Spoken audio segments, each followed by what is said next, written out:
Vanakkam. Jan jan jan jan jan. Vandanam. Jan jan jan. We are so glad you have come. Jan. Hello, sir. Podo. Poruma. Excuse me, what are you saying? We are watching the greatest program of the greatest learning channel. Has it started? Am I late? Sorry guys, I've been having a problem with my audio and video. I really don't understand why we diligently get on a video call conference every single day. I mean, every single day to watch Discovering Channel. What are we, 80-year-olds? Boring. Did you say boring? Yeah. Is that Murukka? Did you know that Murukka, the word Murukka was derived from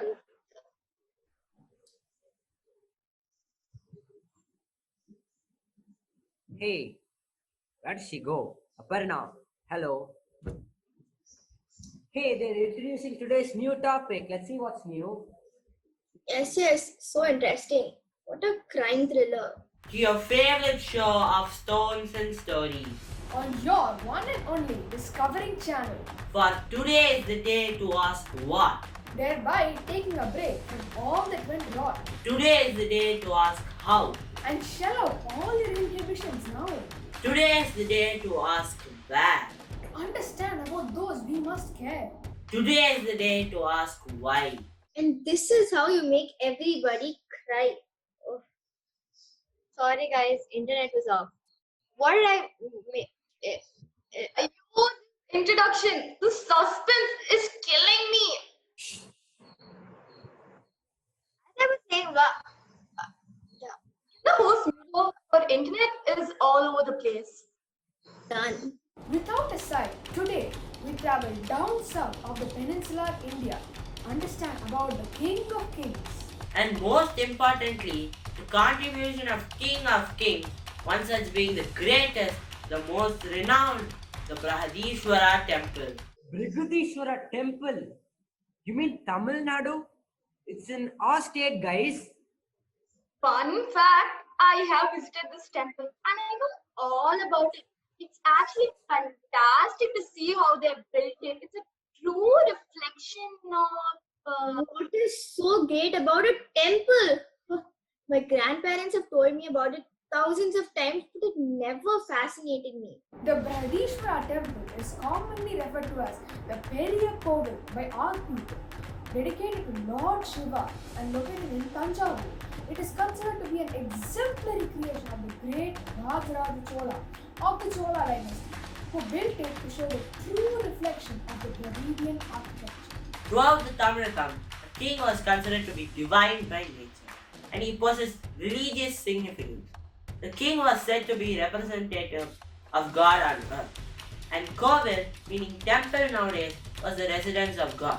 Hence, this place was originally named as Rajarajeshwaram after Rajaraja Chola. somebody keeps muting me. Am I on mute now? We mute you because your internet connectivity is very poor. By the way, Kavya is right. Even I can give such information. This is so basic. But you didn't. This is great, guys. Who would have thought temples had more than just religious significances? Being in the US of A, little did I know about our country's beauty. I was a typical foreigner. I completely agree. My uncle visited this temple as part of a heritage trail. He had a lot to say about the way the temple was built. It bothers me as well when I don't know about our own culture and land. Ish, posh, what's the big deal about it? Did you know the main temple is entirely built of granite? More than 130,000 tons of granite is said to have been used to build it. However, at that point of time, there was not a single granite quarry in about a 100-kilometer radius of the temple. So how did they build without blocks? What actually happened? Today is the day to ask why, what and how. And we are here to tell you exactly how they did it.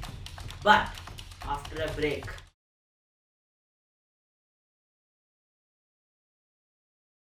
Break? What?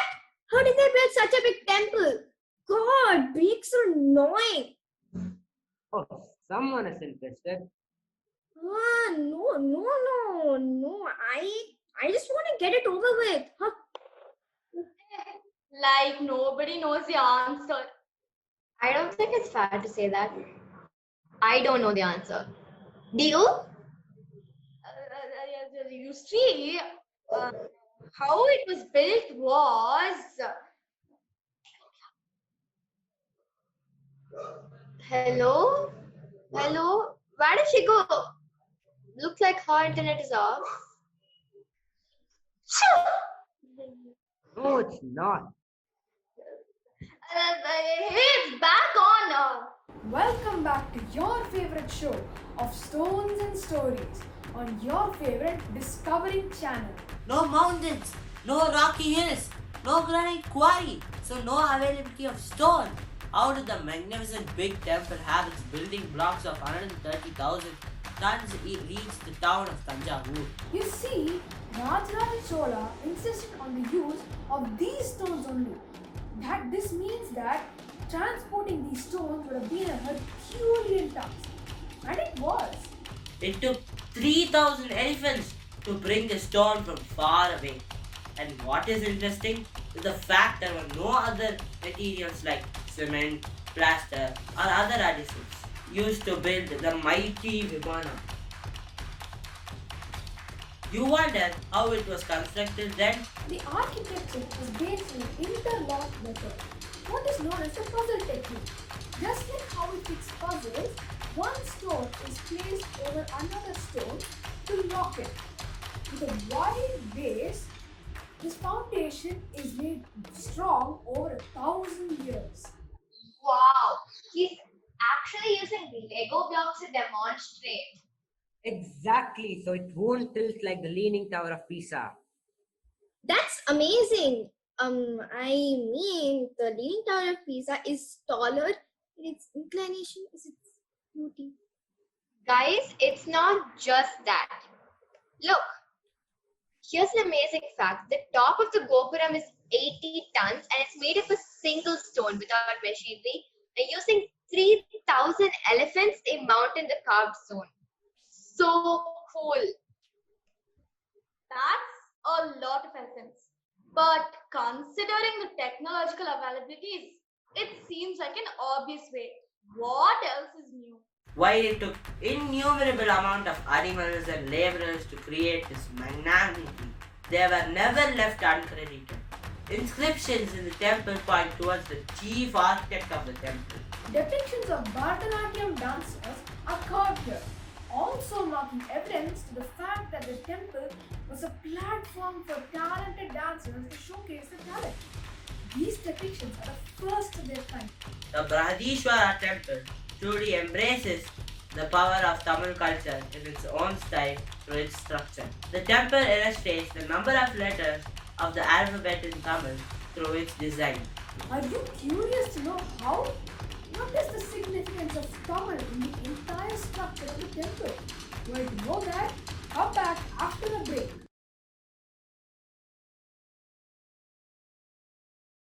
Well, kind of irks me when I tell people I don't know about my mother tongue. Well, you know, English, you can be successful in this world with your elegance in the language. That's not true. We should learn both the languages. How can we behave as foreigners in our own land?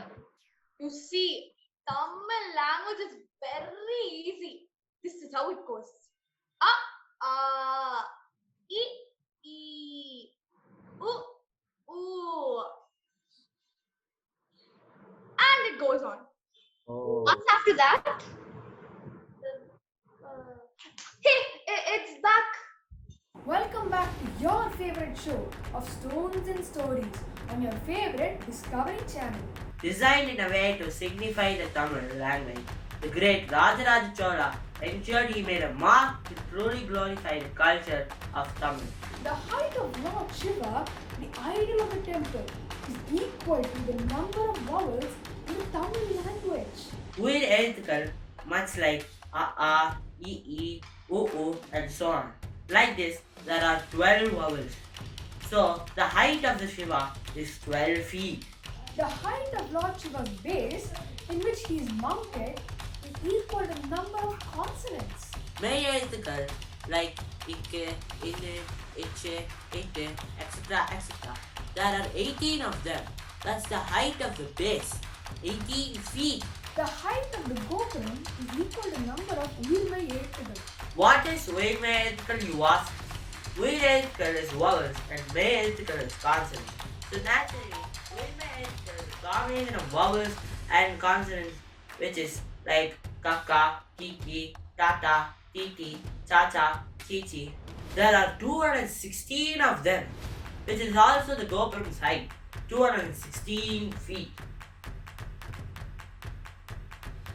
And finally, signifying the total number of letters lies in the distance between the Shivalingam and the Nandi, which is equal to 247 feet, also encompassing the entire temple.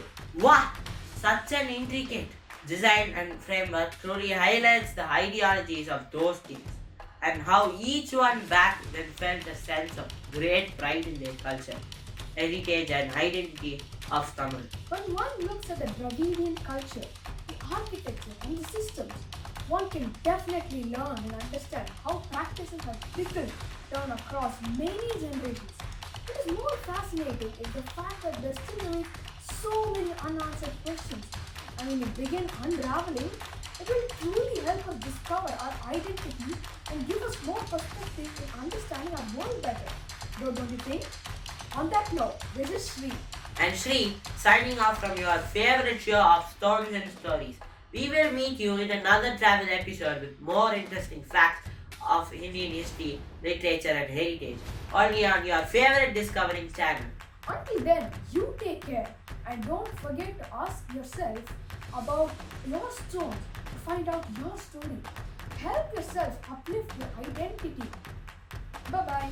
Exactly. He hit the nail on the head. About what? That there's a temple in Tamil Nadu giving references of the Tamil language. Okay, that's it. It's unbelievable how they all hone their identity. In today's world, how many of us have strung two sentences about our culture in a good way? Look at us. That's true. It's very easy for us to talk about the Western culture and my God, its influence on us. But we don't know anything about our country, our state, our practices, and our own traditions. You tell me, Kavya, do you think you have as much knowledge of the Bragadishwara as the Great Wall of China or, yes, the Leaning Tower of Pisa? Are you really telling me that this documentary didn't make you introspect? Hello? I'm on mute again. You're right. I don't know. In my eagerness to be part of the crowd, I've forgotten where I've come from. You know, Tanjavur is my town. That's where my grandparents live. And look what I've done. Thank you. Vardhani, do you have anything to say? Okay, fine. I play a part in this too. I have forgotten to understand and learn about myself, my environment, and my practices of where we live in. And in the fear of being put down, I have always put a facade of being the confident all knower when I should actually try to explore and learn more about myself and my identity. I don't think we should be ashamed of who we are. We are a land of true heritage and history.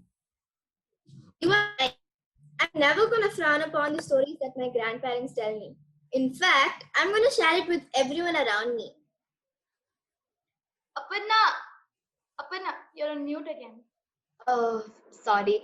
I was just saying that we should meet again tomorrow to learn more. I have a list of things that I want to learn about. I'll also make a list. Me too. Count me in. Aparna.